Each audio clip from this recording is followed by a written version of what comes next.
A request for an update on the Model Railroad forum, so I figured, why not? So this one goes out to Jack Presley, and it's been a while. I think since August 2018 since I did an update, and I've been working on this. Kind of took a break in the fall, and then got back into it after I don't know around November. I'd say mid-November, and have been going at it constantly since. So just continuing to progress the layout along. Some of the updates since last August of what I've done. I finished all of the ballast on the track on the lower level for the entire layout. I mean, basically all of the ballast is done for all of the track on the layout, which is great. That's a huge achievement. I just finished that a few weeks ago, and now I'm starting to finish up the track work now that the ballast is done. So all of the weathering, detailing, I use the gleam method on the track rails. So, some people believe in it, some people don't. I personally have seen good results using the gleam method. If you don't know, what it involves is sanding down the rails after, basically it's the finishing of the rails after you've done all the detailing work. Sanding down the rails and then using a metal washer to burnish the roughness down, and then going over it with a metallic polish, like a chrome polish. So I've been using semi-chrome polish for the final touch work, the final polish work on the rails. So I'll try and zoom in here and give you an idea of how shiny the rails get. So this is unfinished rails. They've kind of got that yellow tone to the top of them, especially because there's glue all over them from all the ballast work that I've done. But then if I move to the upper level here, you've got gleamed rails. You could really kind of see the shine coming off of these rails from like the light reflection, if I could get the right angle here. But like there's a good shot right there. The light really reflects off of them. Really the idea is that if you gleam your rails, you just you don't really have to do much cleaning work after that. If you really just kind of go over with a soft cloth just to wipe the dust off the top, and then your trains keep running. And so far that's been the case for me. So it seems to be a pretty proven method. So, but it's time consuming, sanding all the rails and stuff like that. So I've gotten the whole top level done. And that was done a while ago. But now that I've done the ballasting on the lower level, I'm starting to do that here. So you can see that shine really well here. I've gleamed the entire bottom section now on this side of the table. So really all that's left for the gleaming method is the other side of the table over there. But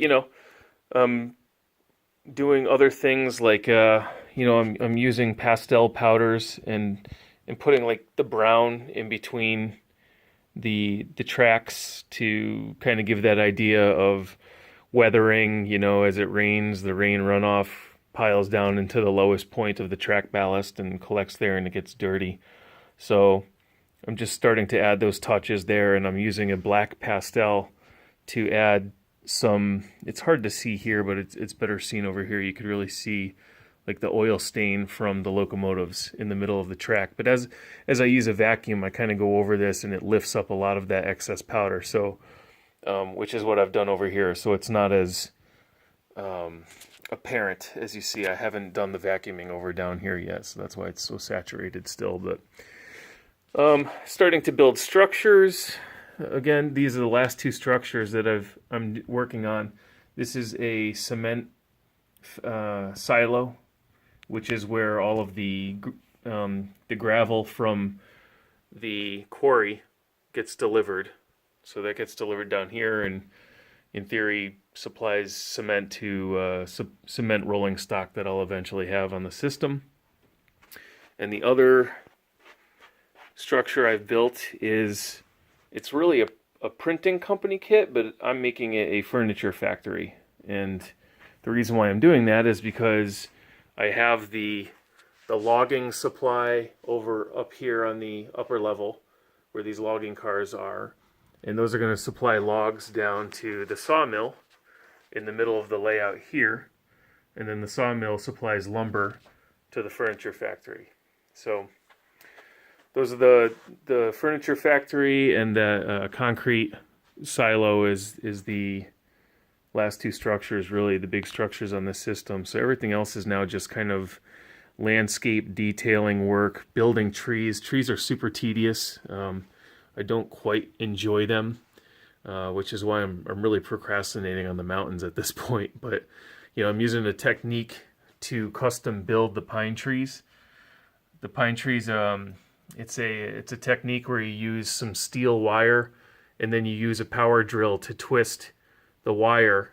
So you use kind of two strands of steel wire, and then you put like pipe cleaner bristles in between the two strands, and then use a power drill to twist it, and it twists all the pipe cleaner bristles into a perfect shape, and then you just kind of trim the tapered shape towards the top to get that point, and then you spray them with a brown color and dip them in foliage to cover them, and they look really cool. I like them a lot, but again, it's tedious. It takes a lot of time to do those. So and I plan on having more pine trees, more densely populated pine trees as you get towards the top of the mountain, because that's how it is in the real world. You get higher in the elevations, you get more pine trees. So what starts out low down here, a lot of deciduous trees. There's a few pine trees in the mix in here, but once you start getting up the mountain, there's going to be more and more. So time consuming. Going to have to mass produce that, but otherwise I've finished all of the landscaping, like the grass, all around the layout. So that's good. That was a big achievement for me. Making these little gullies where there's water. There's going to be water runoff.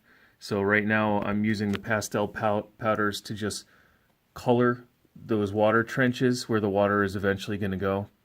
And I've put the rocks down and everything. So everything is really nice and detailed now, and I just have to go over it with the water technique that I'm going to use, and to get that shine. I've been using sand for dirt roads, which I really like the technique. It's it's real sand I got from a beach in North Carolina, which is kind of cool, from one of our family vacations. So a little bit of history there coming into the layout. And then I'm using pastel powders to make these tire effects. I'll take the pastel, I'll lightly draw on top of it, and then I'll use a brush and just work it into the sand, and then it gets a nice dirt road looking effect.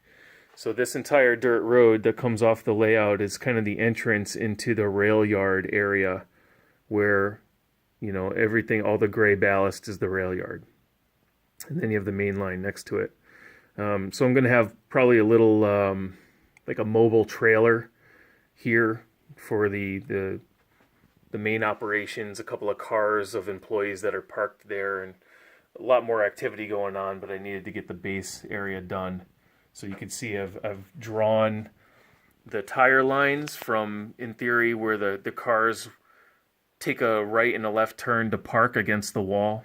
So I'm already kind of planning ahead where the car parking is going. And then there's another back entrance to that rail yard over here that's kind of under the bridge. And I'm eventually going to have a fence here to enclose the perimeter with a little gate opening as well, just to kind of keep that rail yard off limits, private. Yeah, it's a lot of weathering. I really like this model that I built. It took a lot of time to paint all that brick. I still have a lot of weathering I need to do. I'm going to go over the brick with some white pastel powder to give it that aged look a little bit. So there's still a lot more to be done here, but just kind of planning out the whole parking lot area, and how trucks kind of get around the side. I was really tight on room over here, so I actually had to cut out a little bit of the land next to the track here, so I can make it so at least a truck would in theory fit past it. because the loading docks are on this side here. So that wasn't very well planned by me, but I still pulled it off. It's fine. It's good enough. It's a small layout. You're going to run into these issues. So yeah, I'm developing that along. There's my Vegas hobo. Shout out to Vegas. Still living large in the boxcar. Oh, I also handmade these track bumpers. These are cool. I used a combination of plastic mold pieces from these kits that I build to shape the actual bumper piece in the front. The legs that go into the ground here, this straight legs, the up and down here is a paper clip, so it's made out of metal, and then the two extender legs are made out of just a light wooden dowel, like square dowels. So I have 9 of these on the layout that I custom made and spray painted. Here's 2 more, as you can see, up at the quarry. So those are nice. I like those a lot. They give it a cool look. And I actually drilled holes right into the ballast here to put the paper clip legs in here, so it creates, and then I did some super glue. So I super glued them right into the holes. So these really have some durability if a train car actually bumps up against them. They're not going anywhere. So I planned that, intentionally. But it's kind of cool. Well, there it is. Stops everything from going off the layout. Working on, the tunnel portals, painting the insides,